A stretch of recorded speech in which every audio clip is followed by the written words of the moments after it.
Le conseil d'administration de l'Agence nationale de formation et d'enseignement professionnel se prépare. Le PCA était en réunion avec les membres du dit conseil. Charline Woura Pirambimi, Médarengeng le point. Cette rencontre s'est voulue technique et stratégique afin de préparer le prochain conseil d'administration de l'Agence nationale de formation et d'enseignement professionnel. Sous la supervision du ministre de l'Éducation nationale et de la formation professionnelle, les responsables de cette entité et commissaires scrutent et passent au peigne fin les différents points qu'ils auront à aborder lors du tout premier conseil d'administration de l'ANFEP.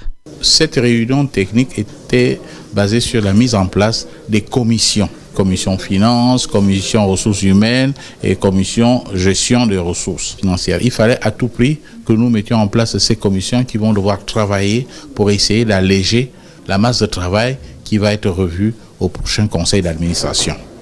Donc il faudrait le reconnaître que ces commissions sont importantes puisqu'elles sont statutaires. L'enjeu de cette réunion vise à fixer les bases de la nouvelle année. Nous démarrons une année, il y a eu un nouveau DG, il y a une vision qui est faite. Il fallait qu'on rassemble un peu tous les commissaires pour que nous fixions un cap bien défini et voir la méthodologie que nous allons devoir utiliser. C'est pourquoi d'ailleurs Madame le ministre a été associée à ce que nous facilitons cette mise en place de commissions qui vont devoir enrichir la documentation qui sera utilisée au conseil d'administration extraordinaire qui sera fait le plus rapidement possible. Objectif atteint au terme des débats pour aborder en toute sérénité le conseil d'administration de l'Agence nationale de formation et d'enseignement professionnel qui aura lieu dans les tout prochains jours. Et puis, face aux multiples revendications des partenaires sociaux de son département ministériel, le ministre des Transports vient d'échanger avec les différents syndicats en grève afin d'apporter des solutions considérables. On en sait plus avec Arnon Babekung, Thierry Aldo Mandaka.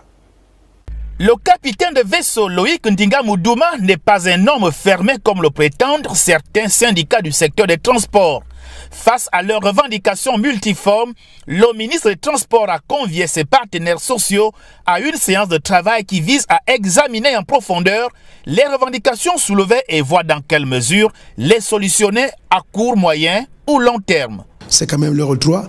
Et dans la suite des temps, qu'on revoie convenablement, parce qu'il y a un problème d'assiette aussi, de cotisation, il faudrait que les intrants financiers de la DGSR puissent être reversés dans un même compte. Il faut qu'on ait la visibilité du compte dans lequel les intrants du permis de conduire sont reversés. Donc il y a tous ces points-là qu'ils vont regarder. En fait, je pense que, et selon les recommandations que j'ai données, ils vont aller au-delà des querelles, au-delà des grèves qu'ils ont posées, parce qu'il y a d'autres problèmes sous-jacents qu'il faille vraiment solutionner maintenant et l'occasion est belle. Dans un souci de transparence, Loïc Ndinga Moudouma n'a pas manqué de préciser à ses interlocuteurs qu'après vérification faite, certaines sommes relatives à la paye de la prime auraient été déjà décaissées avant même son arrivée à la tête de ce département ministériel. Par qui alors peut-on se demander? Seule l'enquête qu'il a diligentée auprès des services compétents présentera le ou les responsables de ce crime financier. En attendant, le ministre des Transports a instruit les partenaires sociaux à tenir des travaux sous forme de commission afin qu'ils examinent et proposent à la tutelle comment organiser les entrées financières afin qu'elles leur soient davantage profitables en termes de primes. Voilà, désolé pour la qualité de l'image. Vous constatez certainement avec nous le filtre bleu. Nos équipes sont à pied d'œuvre pour y remédier. Cérémonie de remise de parchemin aux lauréats de la 14e promotion des enseignants de l'École nationale des instituteurs. 118 nouveaux enseignants entrent dans le système éducatif après une formation de 2 ans. Suivant quelques temps forts de cette cérémonie avec Nathalie Abouyanoke et Gérard Mindou.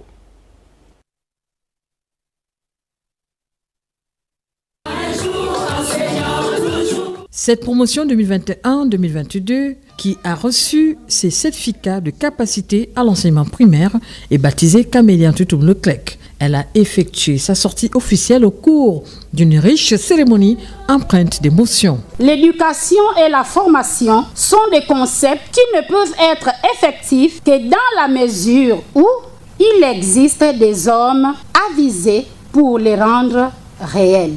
Autrement dit, il n'existe d'élèves qu'avec la présence des enseignants. Cette année, après le gel des activités à l'ENIL, cette école est à nouveau opérationnelle pour la formation initiale et continue des cadres de l'enseignement primaire.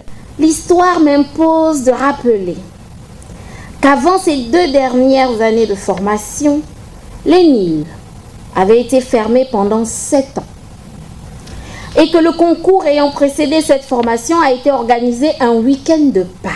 Les pessimistes n'y croyaient pas, mais le miracle de Pâques a bien eu lieu.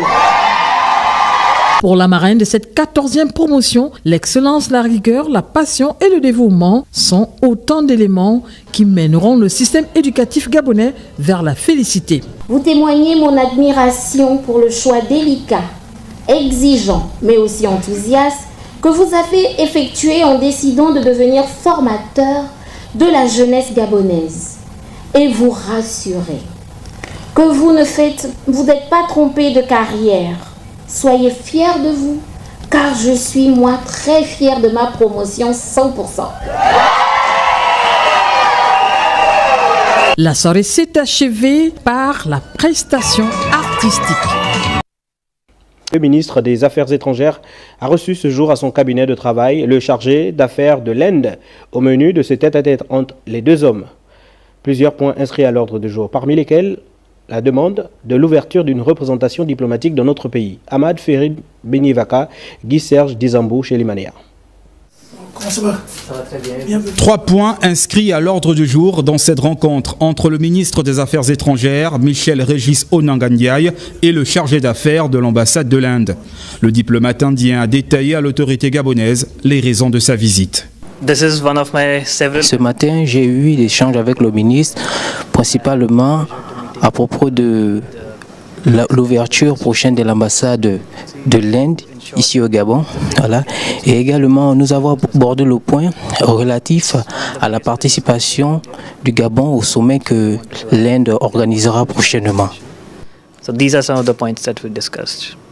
À l'issue de ces échanges, le Gabon, par le truchement du ministre des Affaires étrangères, a donné son accord pour l'ouverture d'une représentation diplomatique dans le pays du fait de sa stabilité qui ne souffre d'aucune contestation.